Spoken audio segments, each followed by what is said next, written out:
तो भाभी स्पेशली भागवत कथा की तैयारी करने के लिए घर आई है भाई। काफी जल्दी आए तुम।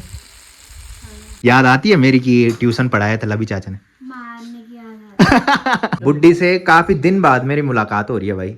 आज बुड्ढी के दर्शन हो रहे हैं।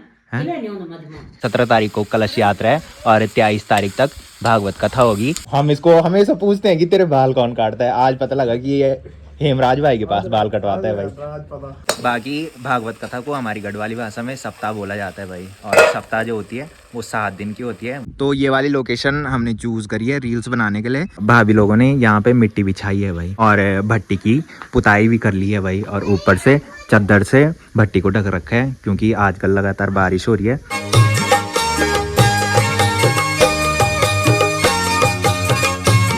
तो हो चुकी एक प्यारे से मौसम के साथ एक प्यारे से दिन की शुरुआत आप सबके साथ। तो चलिए एक प्यारे से ब्लॉग की शुरुआत भी कर लेते हैं। तो hey guys good morning, welcome है आप सब लोगों का देवभूमि उत्तराखंड के टिहरी के एक खूबसूरत गांव यानी कि हमारे गांव चा गांव से और मेरे यूट्यूब चैनल लवी राणा ब्लॉग में।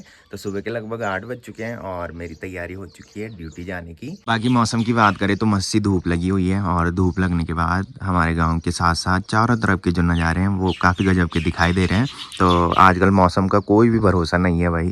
सुबह मस्ती धूप लग रही है और दिन में मौसम पूरा पैक हो रहा है और शाम को आजकल डेली बारिश लग रही है भाई। सिर्फ कल बारिश नहीं हुई, नहीं तो कल से पहले लगातार बारिश हो रही थी शाम को। बाकी रिद्धि लोगों घर में लगातार भागवत कथा की तैयारी चली रही है। कुछ दिन पहले आपने देखा होगा टेंट लगाने के जो पोल थे वो लग गए थे और कल उन्होंने पोल के ऊपर से बांस के डंडे भी लगा दिए भाई। बाकी बेदी भी बन गई है और मैं काफ़ी टाइम से सोच रहा हूँ वहाँ जाने की, बट टाइम ही नहीं मिल पाता भाई।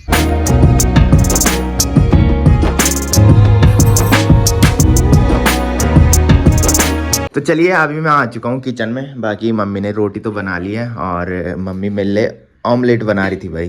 तो ऑमलेट भी मम्मी ने बना दिया है और आज मेरी फेवरेट सब्जी भी मम्मी ने बना रखी है भाई, आलू और बड़ी की सब्जी।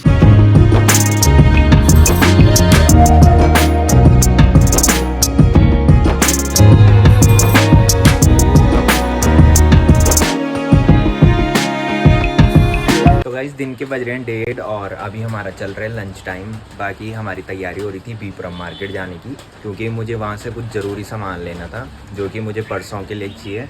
बट जब तक जा ही रहे थे और बाहर आए तो देखा कि बहुत तेज़ बारिश लगने लग गई है भाई। तो अनिल भाई मना कर रहा है कि इस बारिश में कैसे जाना है बीपुरम मार्केट। तो मैं सोच रहा था कि वो सामान बीपुरम मार्केट से लेके चले जाऊँ क्योंकि बीपुरम काफ़ी बड़ा मार्केट है और जो सामान पीपल डाली मार्केट और नंदगांव मार्केट में नहीं मिलता है वो इधर मिल जाता है। तो यही मैंने सोचा था कि बीपुरम मार्केट से वो सामान लेके जाऊं। बट इस बारिश में बीपुरम मार्केट कैसे जाना है, तो शाम को जब ड्यूटी की छुट्टी हो जाएगी तो वो सामान नंदगांव मार्केट में पहले पूछेंगे और वहाँ मिल जाएगा तो वहीं से लेके जाएंगे, नहीं तो फिर पीपल डाली मार्केट में पूछना पड़ेगा भाई।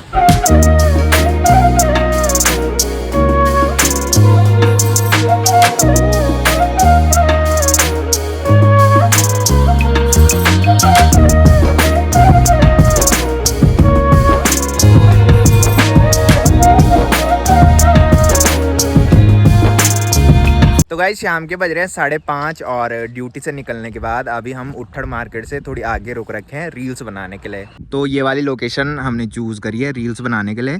पिछले साल काफ़ी सारे रील्स मैंने यहाँ पे बनाई और काफ़ी अच्छे व्यूज़ उस रील में गए भाई क्योंकि ये जो लोकेशन है ये काफ़ी अच्छी लोकेशन है क्योंकि यहाँ से सामने पहाड़ दिखाई देते हैं और नीचे भिलंगना नदी दिखाई देती है भाई और वो सारी कैमरे में कैप्चर हो जाती है और काफ़ी अच्छा नज़ारा रील्स में दिखाई देता है। बाकी अब अन्नू ही मेरी रील्स बनाता है तो अन्नू को आप लोग ब्लॉग में बहुत कम देखते होंगे। तो सुबह ड्यूटी जब हम आते हैं तो उसी टाइम अन्नू मेरे साथ आता है, बट उस टाइम में ब्लॉग नहीं बना पाता हूँ क्योंकि उस टाइम लेट होती है और शाम को भी अन्नू ब्लॉग में नहीं आ पाता है भाई। जब घर पहुँच जाते हैं उसी के बाद आपको अन्नू ब्लॉग में दिखता होगा। बाकी जब से छोटा वाला अन्नू कॉलेज गया है तब से अन्नू ही मेरी रील्स बनाता है भाई और काफ़ी अच्छी रील्स अब अन्नू बनाने लग गया है। तो पहले यहाँ पे थोड़ी देर रील्स बना लेते हैं, उसके बाद हमें नंदगांव मार्केट में भी रुकना है। दिन में आपने देखा होगा कि बारिश लगी थी और मैंने बताया था कि बीपुरम मार्केट में हमने ज्वेलर शॉप से कुछ सामान लेना था, बट वहाँ बारिश के चक्कर में हम जा नहीं पाए। तो नंदगांव मार्केट में पहले ज्वेलर्स के पास वो सामान पूछेंगे, वहाँ मिल जाएगा तो ठीक है,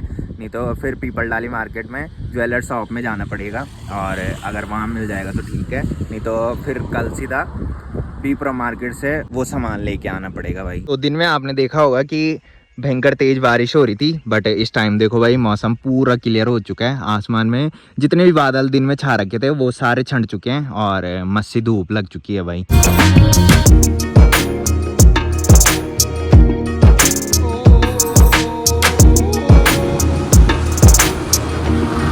तो गाइस शाम के बज रहे हैं 6 और अभी हम पहुंच चुके हैं नंदगांव मार्केट में। और यहाँ पे मैं आया था हेमराज भाई के पास और देखा यहाँ दूसरा नाई बैठ रखा है भाई बाल कटवाने के लिए।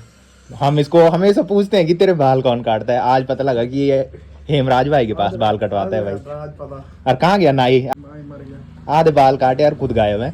आगे मैंने बताया था कि ज्वेलर्स से हमने कुछ सामान लेना है। ज्वेलर शॉप जो है वो सामने पे और वो बंद हो रखी है भाई। तो अब जाएंगे पीपल डाली मार्केट में और देखेंगे कि वहाँ खुली होगी तो ठीक है, नहीं तो फिर कल बीपुरम मार्केट जाना पड़ेगा भाई।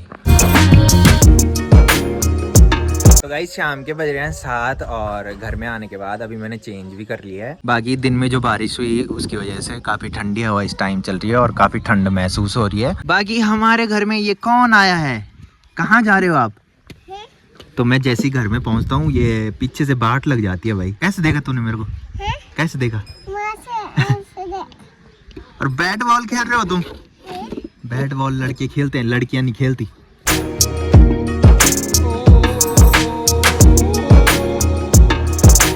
तो चलिए अभी मैं आ चुका हूँ किचन में और यहाँ पे बुड्डी भी आ रखी है और बुड्डी से काफी दिन बाद मेरी मुलाकात हो रही है भाई। आज बुड्डी के दर्शन हो रहे हैं। बाकी मम्मी ने गर्मा गर्म चाय भी बना दिया भाई, तो पहले चाय पी लेता हूँ। तो चलिए अभी मैं आ चुका हूँ भाभी लोगों के घर पे और भाभी यहाँ पे सब्जी बना रही है भाई। भाभी क्या हाल चाल, कैसा लग रहा है गाँव में? हाँ, तो भाभी स्पेशली भागवत कथा की तैयारी करने के लिए घर आई है भाई। काफी जल्दी आए तुम, है ना? 12 तारीख है आज, 17 तारीख से भागवत कथा शुरू है भाई। 17 तारीख को कलश यात्रा है और 23 तारीख तक भागवत कथा होगी। बाकी भागवत कथा को हमारी गढ़वाली भाषा में सप्ताह बोला जाता है भाई। और सप्ताह जो होती है वो 7 दिन की होती है। वैसे जो शब्द है उससे आप अंदाज़ा लगा सकते हो कि सप्ताह यानी कि 7 दिन की। बाकी ये भाभी की छोटी वाली बेटी है भाई, जो पहले से ब्लॉग देखते होंगे, उन्होंने काफ़ी बारे ब्लॉग में देखी होगी। तो इसका नाम वैसे समीक्षा है और घर में हम इसको टुम्पी बोलते हैं भाई। किस क्लास में तू? फर्स्ट में हूँ। अच्छा बहुत तेज है भाई ये और मेरे को ये बहुत अच्छा मानती है भाई। मैं यहाँ पे आया और मेरे कमर में दर्द हो रहा था और अभी ये मेरा कमर भी दबा रही थी भाई। दबा दे यार थोड़ी। शर्मा क्यों रही है? बाकी बड़ी वाली जो इसकी दीदी है वो अंदर पढ़ाई कर रही है भाई। बहुत पढ़ाकू है वो ना। तू नहीं है? तू नहीं है पढ़ाकू है? क्यों आ रहा कि तू घर इस टाइम?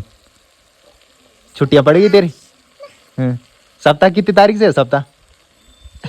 काम भी किया तूने? कुछ नहीं किया? मम्मी के साथ हेल्प नहीं की? बाकी अब सही हो गया भाई। ताई जी बेचारी अकेले घर में काम कर रही थी, बट अब ताई जी भी फ्री हो गई है भाई। भाभी ताई जी की हेल्प करने के लिए आ गई है। बाकी इधर साइड रिद्धि पढ़ाई कर रही है भाई। हाँ जी मैडम जी, क्या हाल है? किस क्लास में तू है? ये 5th क्लास में चली गई है भाई। तो जब ये इधर ही रहती थी उस टाइम मैंने इसको ट्यूशन भी पढ़ाया भाई। और मैं देख रहा हूँ इसकी राइटिंग देखो भाई, क्या मस्त राइटिंग है इसकी, बहुत बढ़िया। याद आती है मेरी कि ट्यूशन पढ़ाया था लभी चाचा ने? मारने की आदत। मैं इसको बहुत मारता था भाई। तो पढ़ाई जब करती नहीं थी तो वो मारना नहीं था, तभी तो राइटिंग अच्छी हुई तेरी, है ना? बाकी कौन सी सब्जेक्ट का काम कर रही है तू? साइंस का? भाई साहब ये भी तेरी है राइटिंग? अच्छा, तो काफ़ी अच्छी राइटिंग है भाई इसकी। और भाभी बता रही थी कि ये तुझे याद करती रहती है। शब्दों का उच्चारण आता है ना तेरे को? जैसे हिंदी में बोलते हैं तो इंग्लिश में लिख देती है ना? हाँ, तो यही बोल रही थी भाभी। बाकी इधर साइड ताई जी आराम कर रही है भाई। क्या भी जल कमल की करनी? क्या भी आराम करनी? तू तब फोटो नहीं खींचा? मैं अब आराम है बढ़ी के भाभी एक दिन बिटिया ना। तो भाभी लोग कल आ गए थे भाई और ताई जी का कल से आराम हो रखा है और मस्त करके ताई जी इस टाइम यहाँ पे टीवी देख रही है भाई। बाकी इधर साइड भागवत कथा का जो टेंट लगना है उसके पोल भी लग चुके हैं और ऊपर से बांस के डंडे भी लग चुके हैं। साथ में यहाँ पे बेदी बना रखी है और बेदी को तिरपाल से ढक रखा है भाई, क्योंकि आजकल लगातार बारिश हो रही है रात को। बाकी भाभी ने आज गोबर से बेदी की पुताई की भाई। तो बेदी काफी अच्छी लग रही थी। भाभी ने फेसबुक पे स्टोरी लगाई थी भाई, वही मैंने देखी थी और मैंने तारीफ भी की भाई भाभी की। काफी अच्छी पुताई भाभी कर रही थी भाई। बाकी जो पहले से ब्लॉग देखते होंगे उन्होंने देखा होगा कि यहाँ पे जहाँ पे मिट्टी बिछा रखी है वहाँ पे पहले क्यारी बना रखी थी भाई। तो स्पेशली भागवत कथा के लिए भाभी लोगों ने यहाँ पे मिट्टी बिछाई है भाई, और काफी खुला खुला अब आंगन लग रहा है भाई। बाकी इधर साइड भाभी लोगों ने भट्टी भी बना दी है और भट्टी की पुताई भी कर ली है भाई, और ऊपर से चद्दर से भट्टी को ढक रखा है क्योंकि आजकल लगातार बारिश हो रही है। तो भाभी लोगों घर से काफी पहले मैं घर में आ गया था, और घर में आने के बाद हमने खाना भी खा लिया है और रात के अभी 10 बज रहे हैं। तो फिलहाल इस ब्लॉग को यहीं पे एंड करते हैं। तो जिसने अभी तक मेरा यूट्यूब चैनल सब्सक्राइब नहीं किया है वो यूट्यूब चैनल सब्सक्राइब कर लें, और जिन्होंने कर रखा है वो ऐसी सपोर्ट बनाए रखे। मिलते हैं कल के नेक्स्ट ब्लॉग में, तब तक के लिए जय देवभूमि उत्तराखंड।